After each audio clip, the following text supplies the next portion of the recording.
بسم الله الرحمن الرحيم، وبه نستعين، والصلاة والسلام على خير الأنبياء والمرسلين. السلام عليكم ورحمة الله وبركاته يا أحلى إخوات وأحلى متابعين في الدنيا. النهاردة هعمل معاكم طريقة الملبن. هنعملها بطريقة بسيطة وسهلة إن شاء الله. من النهاردة هنوفر وهنعملها في بيتنا. أول مرة فعلا نجحت معايا. طريقتها سهلة جدا، مقاديرها بسيطة جدا. مش هتاخد منكم وقت، والحمد لله لما بارك نجاحها مضمون. ويلا بينا عشان مطولش عليكم، وهنشوفها إن شاء الله مع بعضينا. وقبل ما نبدأ مع بعضينا اكتبوا لي تعليق بذكر الله.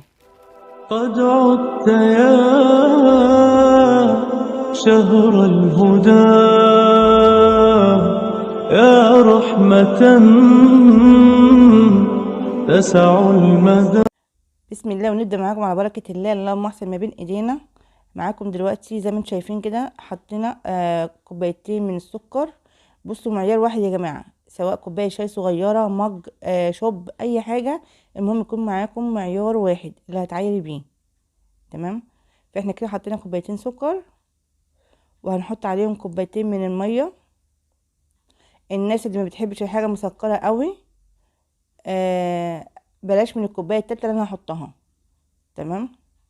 لو انت عايزه طعمها مظبوط وتقدري تاكليها يعني ما تزهقيش منها، شيلي الكوبايه التالتة دي اللي انا هحطها. تمام. بس احنا عندنا هنا بس عشان بيحبوا الحاجات مسكره جدا، وانا ماليش في المسكر اصلا. بس ما علينا. زي ما انتم شايفين كده، انا حطيت على النار عالي، يعني ما بين العالي وبين الوسط يعني. تمام. او خلوها وسط. هنخليها بس كده لحد ما السكر بس يدوب معانا، وبعد كده هنهدي النار خالص عليها. تمام. فاحنا مع بعضنا خطوه بخطوه، تكة تكة. فتابع الوصفة كويس جدا، عشان من نجاح الوصفة الحاجات الصغيرة أهم حاجة دي. فهنجيب هنا دلوقتي معاكم كوباية إلا ربع من النشا. كوباية إلا ربع أو كوباية. تمام. وكوباية مية. أنا حاططها في نفس كوباية النشا عشان لو في أي بقايا من النشا تنزل معاها. تمام. هقلبهم كويس جدا، وانزل بيهم على طول على السكر. اهو خلاص غلي معانا اهو. ههدي النار بقى عليها. شايفين انا كده خلاص هديت النار خالص اهو. هنقلب النشا عشان خاطر بس ايه، هي راقده في القعر. فهنحاول نجيبها من تحت كده لفوق، عشان نتمكن منها ونقلبها كويس جدا، وتكون دابت معانا في الميه. ما يبقاش فيه حاجات رواسب قاعده تحت. تمام. شايفينها هي ماسكه جامد يعني. احنا بنحاول معاها عشان تفك. على قدر الامكان نتاكد تماما ان هي خلاص كلها اختلطت بالميه. وهننزلها بقى على الخليط. وبالراحه وانت بتنزليها على السكر، خليط السكر، عشان ما تكتلش منك، تعمل تكتلات او قطع صغيره كده. تمام. زي ما انتم شايفين كده. بسم الله. هنزلها كلها بقى دلوقتي خلاص كده. هفضل اقلب فيها برضو كده بالطريقه دي لحد ما احس ان هي خلاص بتتقل معانا زي المهلبيه.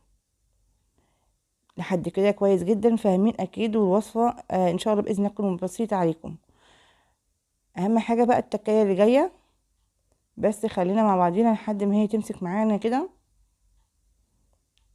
ونتأكد تماما ان هي خلاص مبقاش فيه اي حاجة بتمسك او تكتل في ايدينا على طول، من الجناب ومن تحت كده لفوق، من تحت لفوق ومن الجناب مع بعضيها. علشان مبقاش في حاجة هنا ولا هنا راقدة او ماسكة، بحيث ما تعملش معانا تكتلات. تمام. اهي ابتدت تتقل معانا اهي. شايفين؟ اسرع بقى عشان تبقى كلها خليط واحد، وكمان تبقى ملمسها ناعم زي ما انتم شايفين كده.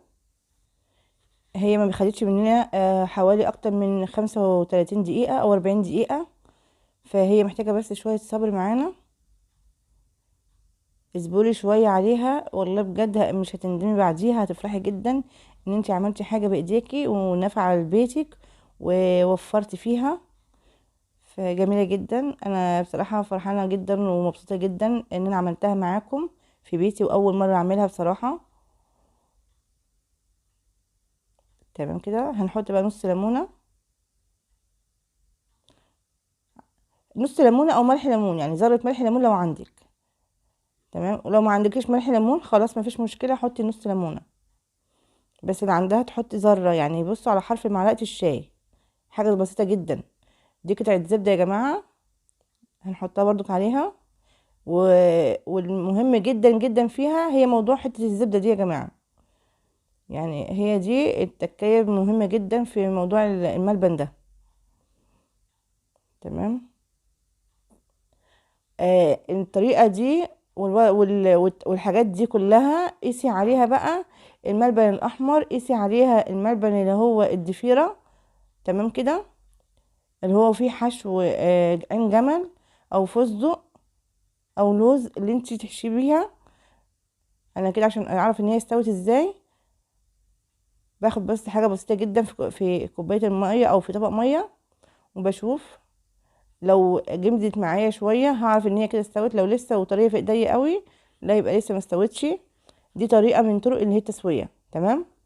لكن انا عملتها هقول لكم عملتها ازاي وهعرفها ازاي ان هي استوت. انا هفضل اقلب فيها كتير جدا.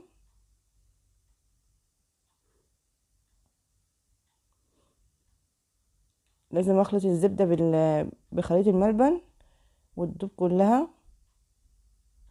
وهنقعد برضو فتره طويله شويه عشان تبكبك معانا قوي وتعقد معانا وتمسك، وده اهم حاجه. في اللحظة دي عايزة تحطي فانيليا حطي، عايزة تحطي مية ورد حطي، ماء زهر حطي، مفيش مشكلة. طعميها زي ما انت بتحبي. لو عندك فص واحد مستكة اخلطيه ناعم واعمليه بمصفى وحطيه. بصوا هي دي الكوباية التالتة يا جماعة اللي بقولكم عليها، دي الكوباية التالتة. لو انت مستكفية ومش عايزة السكر فيها كتير الغي الكوباية دي تماما وخليكي ماشية على بقية الوصفة زي ما احنا ماشيين. تمام. هنفضل نخلطها كده عشان تدوب معانا في الخليط ونتأكد ان هي دابت. هحط بقية الكمية بتاعت الكوباية. تمام كده. تاني يا جماعة لسه شايفنا دلوقتي حطينا كوبايتين سكر عليهم كوبايتين مية ورفعناهم على نار عالية، دوبناهم او وسط، دوبناهم كويس جدا لما دابوا. وبعد كده لما اول ما غليت معانا هدينا النار شوية. كنا مدوبين كوباية الا ربع او كوباية نشا عليها كوباية مية، وبعد ما دوبناهم كويس واختلطوا بميه بعديهم رحنا نازلين عليهم بالخليط بتاع السكر، وبرضو قلبناهم وايدينا فيها وهي على نار هاديه لحد ما عملت معانا زي المهلبيه. بعدها بشويه واحنا مع التقليب حطينا قطعه زبده وعصره ليمونه. ممكن تحطي مكان الليمونه شعرايه صغيره من ملح الليمون. وقطعه الزبده دي اساسيه يا جماعه في الموضوع دوت لان هي دي عامل اساسي فيها. وحطينا كوبايه السكر التالتة، اللي ملوش رغبه فيها يشيلها تماما مفيش ادنى مشكله، وهتطلع معاكم زي الفل، بس طعم السكر فيها هيبقى اقل. تمام. شايفينها هي تقلت معانا قوي، شايفينها لسه برضو شويه، لسه محتاجه معانا شويه. فطول ما انت بتقلبي تهتمي بس من القاعده من تحت. تمام. ومن الجناب وعلى مهلكي خالص عشان دي لسعتها بالجلد يا جماعه وباللحم. فخدوا بالكم وحريصين جدا ويا ريت ميبقاش في جنبكم اطفال، لان ساعات بتتنطور منك حاجات وانت بتقلبي كده، وممكن اوقات كده تلاقي حاجه راحت هنا شمال او يمين من غير ما تحسي. فخليكي حريصه جدا على نفسك وعلى اي حد حواليكي. فنفضل نقلب فيها برضو كده عشان بس القعر ما يتحرقش مننا. ويا ريت لو عندك تيفال او جرانيت هتبقى جميله جدا، بس برضو ايدك فيها ما تسيبهاش حتى لو في التيفال او في الجرانيت. تمام كده. شايفين تقلها لسه برضو محتاجه شويه، لسه محتاجه شويه تاني، وبرضو ايدينا فيها ومش هنسيبها عشان ما تتحرقش مننا او يحصل اي حاجه لا قدر الله وتبوظ لنا الوصفه.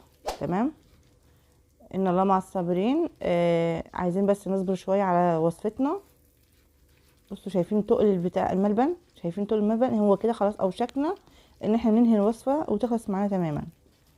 تمام كده. دي المراحل اللي انا ماشيه معاكم بيها من غير اختبار الميه اهي. امشي زي ما انا ماشيه معاكي خالص، ان شاء الله باذن الله هتبقى كويسه جدا وتنجح معاكي ان شاء الله من اول مره. عايزاكي اهم حاجه تركزي معايا في كل خطوات الوصفه دي وكل التكات اللي بعملها عشان تبقى ناجحه معاكي ان شاء الله. عايزه اقول لكم وانا معاكم، انا حضرت كيس حطيت فيه طبقه من النشا وحطيتها في صينيه او في صاج او في قالب، حطي زي ما انت تحطي. عايزه تحطيها كده على الرخامه او عندك على حاجه مفيش مشكله. وهنحضر كيس تاني جنبيه برضو هنحط فيه جوز هند، عشان اللي مش حابب ياكل بالنشا ياكله بالجوز الهند. تمام. فانا برضو لسه هفضل اقلب معاكم شويه، محتاجه شويه صغيرين. تمام. انتي حاسه ان هي استوت، لكن لا، هي لسه ما استوتش. يعني انتي ممكن مجرد انتي بتقلبي كده تحسي ان هي خلاص يعني تقلت شويه، وحاسه ان هي خلاص ما شاء الله ما بقاش فيها ريحه النشا واستوت. لا لا لا، لسه والله. طريقه الملبن مختلفه تماما عن اي حاجه انت تعمليها. تمام.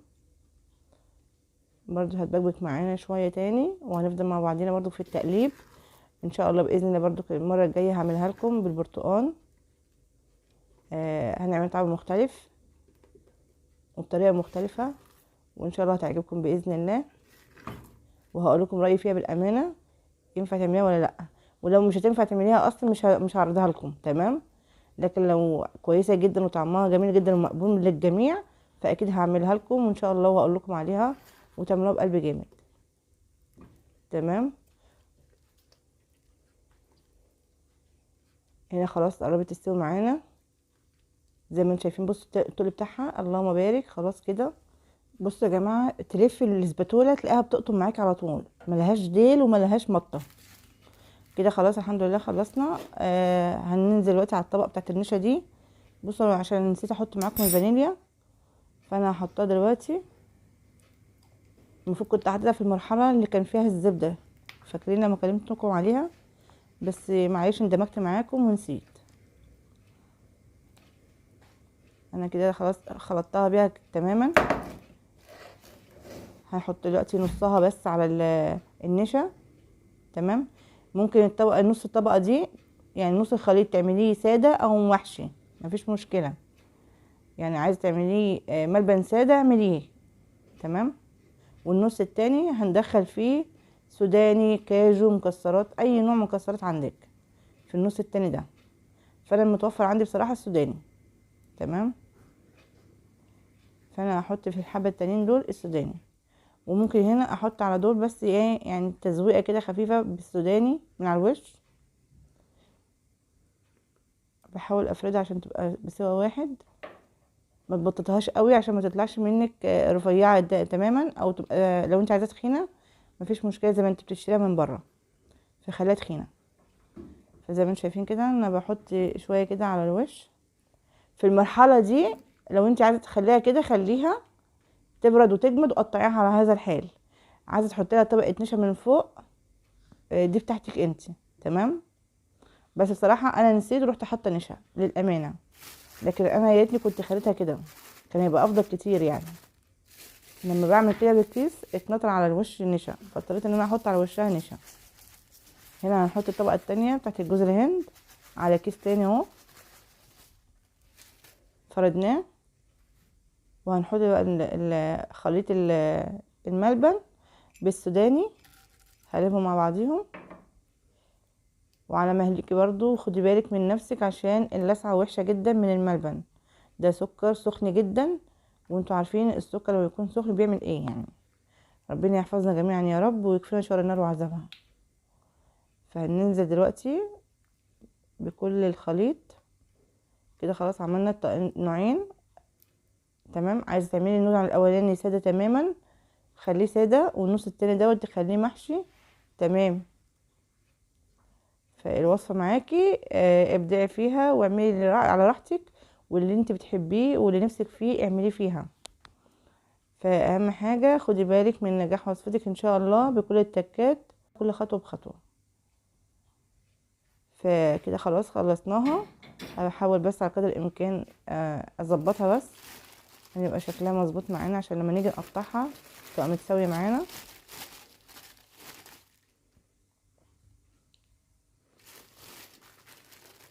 بحاول بس ايه اخلي بس عشان ميبقاش في جزء عالي وجزء واطي فخليها كلها بسوا واحد. فعلى مهلكي خالص وانت بتعملي، يعني انا بحط الجوز الهند يا جماعه طبقه حمايه بيني وبين الملبن، ها، عشان مفيش حد يقول لي ده سخن وتحطي ايدك ازاي. فانا كده خلاص هسيبها بقى تجمد، وبعد ما تجمد ان شاء الله هي والتانية هنقطعهم مع بعضينا. هنا خلاص اهي جمدت معانا.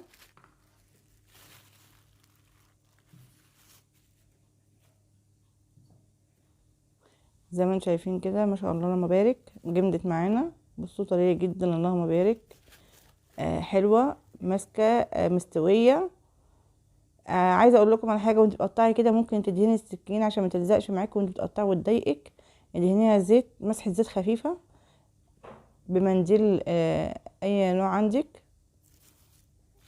انا بصراحه اللي عزل معايا التقطيع اللي هو النشا، تمام، عملت معايا عزل، فبقطع معاكم بسهوله زي ما انتم شايفين كده.